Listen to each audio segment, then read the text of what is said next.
What's happening, everybody? Welcome back to Game Day with Trey. Of course, this is your host, Trey, and today we're going to talk about the matchup between the Phoenix Suns and the Minnesota Timberwolves. This is NBA playoffs, round one, game two, okay, and it'll be played 7:30 p.m. on Tuesday night, April 23rd. The line opened up at over under 213, -3 for Minnesota. The line has since moved to over under 211 and a half, and Minnesota -3. All right, so let's talk about what's going on in this matchup, man. The Phoenix Suns need a win to even up the series before Game 3 on Friday, and the Minnesota Timberwolves look to take a quick 2-0 series lead and become massive favorites to advance. What's going on between these two teams? In the last meeting, of course, we already know Minnesota won 120-95 back on April 20th. Minnesota coach Chris Finch says he fully understood that his initial game plan for beating the Phoenix Suns in the playoffs would have a short shelf life. He said, "I'm sure they're going to make some adjustments, as are we." The Timberwolves are trying to seize a 2-0 lead in the best of seven Western Conference round one series. All right, that tips off on Tuesday in Minneapolis. The sixth-seeded Suns are looking to pull even against third-seeded Minnesota before the series shifts to Phoenix. Minnesota's, like I said, coming off that dominant win. Anthony Edwards finished with 33 points, shooting 14 for 24, including 4 of 8 from beyond the arc, and he also grabbed 9 boards and dished 6 assists. Karl-Anthony Towns finished with 19 points, 7 boards in that secondary role. And when you're talking about just how Phoenix is feeling about this, they're probably feeling pretty humbled after game one as it struggled to unlock its offense. Kevin Durant scored 31 points on 11 for 17 shooting, but Devin Booker only had 18 on 5 of 16, and Bradley Beal 15 points. That's right, I said 15 points. And the thing about that is, right, so Devin Booker has always claimed to be like the next second coming of Kobe Bryant, or he just looks up to Kobe, this and that, and a third. I mean, I see similarities as far as the inability to understand when to pass the ball in the early stages of the career, because Kobe had problems with that too, taking wild shots, this and that. He's not doing that anymore. Devin Booker's not doing that anymore, but at the same time, I just don't see the Kobe. Kobe would have elevated already. Kobe's not coming out in the playoff game this deep in his career and scoring 18 points. I'm just saying that's not happening. All right, now, of course, Devin Booker said, "We all just need to adjust to the playoffs and the physicality. They're being ultra physical with me, and then I had 3 early fouls and went to the bench. Then it was just trying to find a rhythm from there." All right, Coach Frank Vogel said they've got some great perimeter defenders on that team, but we can be more creative with getting Booker open. All right, healthy respect for this basketball team that we're playing. We saw that they're capable of what they're capable of in game one, but we're still very confident that we can play better than we did in game one. And we're confident in the matchup. Well, that there are ways you want to come into it, and that's the way you want to feel, I guess. But when you got to start off with this injury report right here, of course, Grayson Allen's going to be questionable, still nursing that ankle, and Damian Lee out. Kyle Anderson's questionable, tending to a hip pointer, and it's unclear if he will face the Suns in game 2. Of course, Jalen Clark is still out for Minnesota. All right, so when you're talking about how these two teams match up, of course, we already know that in the previous game, their team points leaders in that game was Kevin Durant had 31, like I told you, and Edwards had 33. Durant also led the team in rebounds with 7 rebounds, and Gobert had 16 boards. And then Mike Conley led the team with 7 assists, and Beal had 6 assists. Phoenix shot 44% from the field in this game, while Minnesota came in and shot 50% from the field. Phoenix was able to shoot 32.1% from 3, but that didn't match Minnesota's 37.5%. Each team had 15 turnovers, but the rebounding differential is what really sticks out because it was a 52-28 rebounding differential. Yeah, we all know that Phoenix does not have the big men to match up with Minnesota and the physicality to match up with Minnesota. They do, however, have the veteran presences, though. And Kevin Durant, if he wants to prove that he's a leader, now is the time. Okay, because at the end of the day, the worst mistake Kevin Durant probably ever made in his life was leaving Golden State. And I'm saying that because right now you are teetering on being on a first round exit. Okay, you haven't won anything since you left Golden State, and you had it hasn't looked good for his career. Right? It's been a bad look on his career, just in my perspective. You know what I'm saying? Just in my perspective, guys. But when you, like I said, when you're looking at this matchup, we all know that 2-point efficiency is where Phoenix wants to eat. 2-point and 3-point efficiency, as well as shooting percentage. Phoenix is number 5 offense and number 6 offense and effective field goal percentage, number 6 offense and free throw percentage, number 5 offense and 3-point percentage, number 9 offense and 2-point percentage, and number 5 in overall shooting percentage. Problem is that effective field goal percentage for opponents, Minnesota's number 1 defense in the NBA on that. And then when you look over to that 3-point percentage, opposing 3-point percentage, Minnesota's number 6 on that. Then defense. And then when you look at that 2-point percentage, Minnesota is number 1 in opposing 2-point percentage. Everything that Phoenix is going to come out and try to do, Minnesota does better. It is what it is from defense to offense. Now, when you're looking at how Minnesota's offense matches up against Phoenix's defense, Minnesota's edge is at the 3-point line.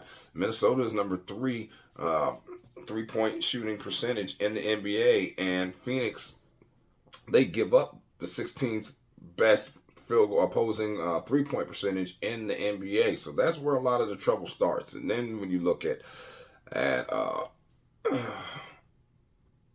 3-pointers made, they match up evenly. Okay, Minnesota's number 16 in the NBA. Phoenix is number 19 in the NBA. But it's like only one field goal made, one 3-point field goal made. That's the difference between this, man. All right, so let's look quarterly, because maybe there's something in the quarterly. Well, you see why it was such a tight game, because Minnesota's defense, first quarter 7th, second quarter 4th, third quarter 1st, fourth quarter 7th.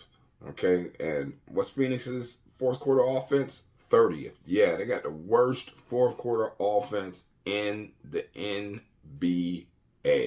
Okay, and how you got that when you got Kevin Durant, Bradley Beal? I'm just saying, I keep coming back to the same things. I know it sounds like I'm beating a dead horse, but that's exactly what's happening, So when we look at how these two teams have played the last 10 times they've been out there, okay, of course we know Phoenix runs the series 8-2 straight up, 9-1 against the spread, and 7 to the over, 3 to the under. In the 4 times these teams have played this season, the only time Minnesota has beat them and covered was in the last game. All right, and it went over the 213.5.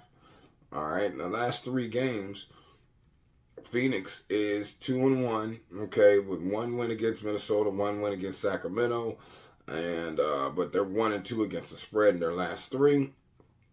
And when you look at Minnesota's last 3 is 2-1 with 1 loss to Phoenix back on the last game of the season, and they're 1-2 against the spread. Then when we look at situationally, Minnesota at home is 31-11. All right, straight up. Whereas on the road, Phoenix is 24-18. As a road underdog, okay, Phoenix is 8-8 straight up. And as a home favorite, Minnesota's 28-10 straight up. Like, you got to understand how to read the signs on this one right now. And with equal rest, Phoenix is 24-23. whereas Minnesota is 28-17. Now against the spread as a favorite, Minnesota's 15-21-2 against the spread. Now when that and that's remember the last game they were underdogs, so pay attention to what's going on here, guys. The books know what they're doing. And then when you talk about Phoenix is an away underdog. They are 9-7 against the spread with equal rest. They're 18-28-1 against the spread, whereas Minnesota's 21-24 against the spread. Now, when you're looking at over unders as away underdog, 6 to the over, 10 to the under for Phoenix, and as a home favorite, it's 17 to the over, 20 to the under with one push with equal rest. It's 29 to the over. 26 to the over, 19 to the under for Minnesota, and with equal rest, it's 19 to the over and 28 to the under. So it's almost the inverse for these two teams. Okay, but as a home team, Minnesota usually comes out and plays some defense because it's 19 to the over, 22 to the under with one push. And Phoenix, as a away team, it's usually to the under as well. It's 20 to the over, 22 to the under, man. Now, when you're looking at how these two teams have had their matchups and the stat splits, last 3 games, Phoenix is averaging 109.3 points per game, giving up 111.